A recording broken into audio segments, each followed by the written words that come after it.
بسم اللہ الرحمن الرحیم۔ آج ہم اپنی دوسری ویڈیو کے اندر علم الصرف کا اگلا سبق انشاءاللہ پڑھیں گے، اور پچھلے سبق کے اندر تو صرف ہم نے کچھ ابتدائی باتیں اس لیے پڑھی تھیں کہ وہ ابتدائی باتیں اور وہ اصطلاحات علم الصرف کے اندر بھی اور علم النحو کے اندر بھی جا بجا استعمال ہوتے ہیں، تو تاکہ ذہن کسی بھی خلجان میں واقع نہ ہو، کسی بھی قسم کی پریشانی نہ ہو، اس کے لیے امید ہے آپ نے اچھی طرح ان اصطلاحات کو ذہن نشین کر لیا ہوگا۔ ایک بات اور یہاں کہتا چلوں کہ جناب جعفر صاحب نے جو ہے وہ کمنٹس کیے تھے اور انہوں نے اپنی نیک تمناؤں اور نیک خواہشات کا اظہار کیا تھا، تو انشاءاللہ جعفر صاحب آپ پڑھنے کے خواہش مند ہیں، آپ مستقل مزاجی سے پڑھیے۔ انشاءاللہ ہم سے بھی جہاں تک ہو سکا ہم انشاءاللہ مستقل مزاجی کے ساتھ اور اللہ کے بھروسے پر انشاءاللہ مختلف وقتاً فوقتاً اور جلد از جلد ویڈیو اپلوڈ کرتے رہیں گے، تاکہ آپ کی تعلیم میں بھی کسی قسم کا خلل واقع نہ ہو۔ اور کوشش کیجئے کہ اپنے دوسرے دوستوں کو بھی، دوسرے احباب کو بھی اس کی طرف متوجہ کریں، تاکہ ہماری بھی حوصلہ افزائی ہو اور ہمارے لیے بھی پڑھنا پڑھانا ہمارے لیے بھی شوق کا باعث ہو۔ چلیں، یہ چند اصطلاحات تھیں جن کو ہم نے کل پڑھ لیا کہ ضمہ، فتحہ، تنوین، حرکت، سکون، تشدید، مضموم، مفتوح، مکسور، متحرک۔ یہ امید ہے کہ آپ نے جو ہے وہ آپ سب نے اس کو اچھی طرح یاد کر لیا ہوگا اور اچھی طرح ذہن میں بٹھا لیا ہوگا۔ آج ہمارے سبق کا آغاز ہے زمانہ وقت کا نام ہے اور وقت تین ہے۔ یہ ہم نے کل بھی پڑھا تھا، لیکن تھوڑی سی اس کی تفصیل میں جانا چاہتا ہوں، اس لیے آپ کو میں دوبارہ اس بات کو دہرا رہا ہوں۔ زمانے کا ذکر خاص طور پہ اس لیے ضروری ہے کہ آپ علم النحو میں بھی پڑھیں گے تو اسم اور فعل یہ دو کلمے ہیں جن سے کلام بنتا ہے، اور ان دونوں کلموں کے اندر بنیادی فرق یہ ہے کہ اسم جو ہے اس کے اندر کسی قسم کا زمانہ نہیں پایا جاتا اور فعل کے اندر زمانہ پایا جاتا ہے۔ یہ بھی سمجھیے کہ دیکھیں، ہم کسی بھی چیز کی وضاحت کرنا چاہتے ہیں، کسی بھی چیز کو بتانا چاہتے ہیں، تو ہم اس کو لازماً یہ ضرور بتاتے ہیں کہ جی یہ کام جو ہے وہ زمانہ ماضی کے اندر یعنی پاسٹ میں ہوا، یا پریزنٹ یعنی حال میں ہو رہا ہے، یا فیوچر میں ہوگا۔ تو ان زمانوں کی تبدیلیوں کو بتانے کے لیے علم الصرف کے اندر صیغے مختلف ہوتے ہیں۔ میں نے کل بھی کچھ اشارہ کیا تھا کہ جی زمانہ ماضی کو بیان کرنے کے لیے ماضی معروف کا آتا ہے، اور اس کے 14 صیغے ہیں، 2 متکلم کے ہیں، 3 مذکر غائب کے ہیں، 3 مؤنث غائب کے ہیں، 3 مذکر مخاطب کے ہیں، 3 مؤنث مخاطب کے ہیں، اور اس طرح 14 صیغے ہیں۔ اور مضارع جو مستقبل اور حال دونوں کو بیان کرتا ہے اس کے بھی اسی طرح کے 14 صیغے ہیں، 2 متکلم کے ہیں، 3 مذکر غائب کے ہیں، 3 مؤنث غائب کے ہیں، 3 مذکر حاضر کے ہیں، 3 مؤنث حاضر کے ہیں، اور جو 3 مذکر غائب کے ہیں ان میں واحد کا، تثنیہ کا، جمع کا ہے۔ 3 مؤنث غائب جو ہیں ان میں بھی ایک واحد کا ہے، دوسرا تثنیہ کا ہے، تیسرا جمع کا ہے۔ 3 مذکر جو حاضر ہیں اس میں بھی واحد ہیں، تثنیہ ہے، جمع ہے، اور 3 مؤنث جو حاضر ہیں ان میں بھی واحد، تثنیہ اور جمع۔ چونکہ لازماً کہنے والا یا تو ایک ہوگا، یا 2 ہوں گے، یا 2 سے زائد ہوں گے، تو عربی زبان کے اندر ان تینوں کے لیے الگ الگ صیغے استعمال ہوتے ہیں، اور وہ کہنے والا یا تو موجود ہوگا، یا غائب ہوگا، یا خود وہ شخص ہوگا۔ تو چونکہ 3 یہ حالتیں ہیں تو اس لیے یہ کل 14 صیغے بنتے ہیں جو زمانہ ماضی کے اندر بھی ہوتے ہیں اور زمانہ مضارع کے اندر بھی ہوتے ہیں۔ تو زمانہ وقت کا نام ہے اور وقت تین ہے: ماضی گزرا ہوا، حال موجود، مستقبل آنے والا۔ فعل ماضی اس فعل کو کہتے ہیں جو گزرا ہوا زمانہ بتائے، جیسے ضربہ اس ایک مرد نے مارا گزرے ہوئے زمانے میں۔ ماضی کی ایک بڑی علامت کہ ماضی کا آخر ہمیشہ مفتوح ہوتا ہے، یعنی ہمیشہ اس کے بعد فتحہ ہوتا ہے، اور فتحہ کے بارے میں آپ اصطلاحات میں پڑھ چکے ہیں کہ فتحہ زبر کو کہتے ہیں۔ فعل مضارع اس فعل کو کہتے ہیں جو زمانہ موجودہ یا آئندہ یعنی پریزنٹ یا فیوچر کا پتہ بتائے، جیسے یضرب مارتا ہے یا مارے گا وہ ایک بار زمانہ موجودہ میں یا آئندہ میں، اور مضارع کا آخر مضموم ہوتا ہے یعنی اس پر ضمہ ہوتا ہے، اور ضمہ آپ اصطلاحات میں یاد کر چکے ہیں کہ ضمہ جو ہے وہ پیش کو کہا جاتا ہے۔ امر اس فعل کو کہتے ہیں جس میں کسی کام کا حکم دیا جائے، جیسے اضرب تو مار۔ اب اس میں دیکھیں حکم دے رہا بھائی تو مار، اور اس میں قل تو کہہ، اور افتح تو کھول دے، یعنی کسی کام کا جو حکم دیا جاتا ہے اس کو امر کہتے ہیں۔ اور یہ امر کا لفظ حکم کے معنی میں ہماری اردو زبان میں بھی استعمال ہوتا ہے، اور ہماری فصیح اردو کے اندر بھی امر کا لفظ استعمال ہوتا ہے، اور اس کے یہی معنی تو حکم دینا۔ اور نہیں اس فعل کو کہتے ہیں جس میں کسی کام سے روکا جائے، جیسے لا تضرب تو مت مار، اس بات مثبت فعل کے ہونے کو کہتے ہیں، جیسے ضرب اس نے مارا، یضرب وہ مارتا ہے۔ نفی اور منفی فعل کے نہ ہونے کو کہتے ہیں، جیسے ما ضرب اس نے نہیں مارا، لا یضرب وہ نہیں مارتا۔ فاعل کام کرنے والے کو کہا جاتا ہے، مفعول جس پر کام کیا جائے، جیسے ضرب زید عمرا۔ اب یہاں تک کی جو بات تھی یہ تو ہم نے کل پڑھ لی تھی۔ اب دیکھیے فعل معروف وہ فعل ہے جس کا کرنے والا معلوم ہو، جیسے ضرب زید، زید نے مارا۔ اب یہ جو مارنا جو فعل ہے تو پتہ چل رہا ہے کہ جی وہ مارنے والا فعل کس نے انجام دیا، جی زید نے مارا ہے، تو اس فعل کو فعل معروف کہیں گے، اس میں مارنے والا معلوم ہے اور وہ زید ہے۔ فعل مجہول وہ ہے جس کا کرنے والا معلوم نہ ہو، جیسے ضرب عمرو۔ یہاں تو ابھی صرف آپ کو ترجمے کے اعتبار سے ان دونوں کا فرق بتا رہے ہیں، لیکن آگے جا کر جب آپ انشاءاللہ صیغوں کو گرداننے کا طریقہ جب سیکھیں گے، یعنی ایک صیغے سے دوسرا صیغہ بنانے کا، تو اس میں آپ کو ماضی معروف اور ماضی مجہول اور دیگر صیغوں کے درمیان بآسانی فرق سمجھ میں آ جائے گا، اور بآسانی آپ دیکھتے ہی اس کو پہچان جائیں گے۔ چونکہ ابھی ہم وہاں تک نہیں پہنچے اس لیے میں اس کی بحث نہیں کرتا، تاکہ ذہن کسی الجھن میں مبتلا نہ ہو۔ اتنی بات ذہن میں رکھیے کہ فعل معروف وہ ہے کہ جس میں فاعل یعنی کام کرنے والا معلوم ہو، اور فعل مجہول وہ ہے جس میں فاعل یعنی کام کرنے والا معلوم نہ ہو، جیسے ضرب عمرو۔ اس کا ترجمہ ہے عمر مارا گیا، لیکن بھائی عمر کو مارا کس نے ہے یہ معلوم نہیں ہے۔ لیکن اگر یوں ہوتا ضرب زید عمرا، زید نے عمر کو مارا، تو پھر یہ بھی فعل معروف ہی ہوتا، لیکن چونکہ یہاں مارنے والا فاعل کا ذکر نہیں ہے اس لیے یہ فعل مجہول کہلاتا ہے۔ اچھا جی، یہ ساری اصطلاحات ہیں جو اچھی طرح آپ کو ذہن میں بٹھانی ہے انشاءاللہ۔ فعل لازم وہ فعل ہے جو فقط فاعل پر پورا ہو جائے۔ فاعل پر پورا ہو جائے کا مطلب یہ ہے کہ جو بات کہنے والا جو بات کہنا چاہ رہا ہے اس کی بات کا پورا مفہوم آپ کی سمجھ میں آ جائے، جیسے جلس زید، زید بیٹھا۔ اب لیکن دیکھیں میں آپ کو تھوڑی سی مثال سے سمجھوں، اگر میں کہتا اکل زید، زید نے کھایا، تو بھائی زید نے کیا چیز کھا لی، تو ہم یہ کہتے اکل زید کمثرا، زید نے ناشپاتی کھا لی۔ یا اگر ہم یوں کہتے ضرب زید، زید نے مارا، تو بھائی کس کو مارا، بات مکمل نہیں ہو، لیکن جلس زید، زید بیٹھ گیا۔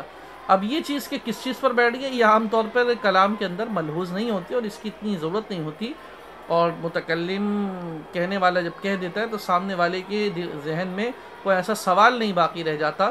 لیکن فعل متعدی جو آگے آ رہا ہے، تو فعل متعدی میں جو ہے وہ فاعل اور مفعول دونوں کی ضرورت ہوتی ہے، جبکہ فعل لازم وہ فعل ہے جو فقط فاعل پر پورا ہو جائے، یعنی اس کا معنی اس کا مفہوم اچھی طرح ذہن نشین ہو جائے، سمجھ میں آ جائے، تو اس کو فعل لازم کہتے ہیں۔ چنانچہ اب ہم یہاں کہہ رہے ہیں کہ فعل لازم وہ فعل ہے جو فقط فاعل پر پورا ہو جائے، جیسے جلس زید، زید بیٹھا، ذهب عمرو، عمرو گیا۔ اچھا جی، فعل متعدی کسے کہتے ہیں؟ تو فعل متعدی وہ فعل ہے جو فاعل اور مفعول دونوں پر پورا ہو، جیسے ضرب زید عمرا، مارا زید نے عمر کو۔ غائب وہ ہے جو بات کرتے وقت موجود نہ ہو، جس سے بات نہ کی جائے، جیسے ہم نے کہا تھا ضربہ اس ایک مرد نے مارا زمانہ ماضی میں۔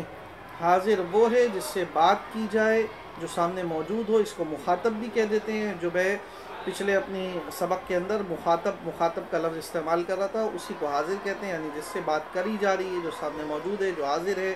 متکلم بات کرنے والے کو کہتے ہیں۔ اور ابھی میں نے آپ کو خلاصہ بتا دیا کہ علم الصرف کے اندر جو ماضی مضارع کی گردانیں آئیں گی اور صیغے آئیں گے، ان میں 6 صیغے غائب کے ہوں گے، 6 صیغے حاضر کے ہوں گے، 2 متکلم کے، 6 غائب اور 6 حاضر 12، اور 2 متکلم ہو گئے 14، اور 6 غائب کے اندر بھی 3 غائب مذکر کے، 3 غائب مؤنث کے، مذکر کے اندر واحد تثنیہ جمع کا، مؤنث کے اندر واحد تثنیہ جمع کا، حاضر کے اندر بھی 6 صیغے ہوں گے، 3 مذکر کے، 3 مؤنث کے، اور مذکر حاضر کے اندر بھی واحد تثنیہ جمع کا، اور مؤنث حاضر کے اندر بھی واحد تثنیہ جمع کا، اور متکلم کے اندر واحد متکلم اور تثنیہ اور جمع متکلم کا۔ متکلم میں ایک ہی صیغہ آتا ہے، چاہے متکلم کہنے والے جو ہیں وہ 2 ہوں یا 2 سے زائد ہوں، ایک جیسا صیغہ استعمال ہوتا ہے۔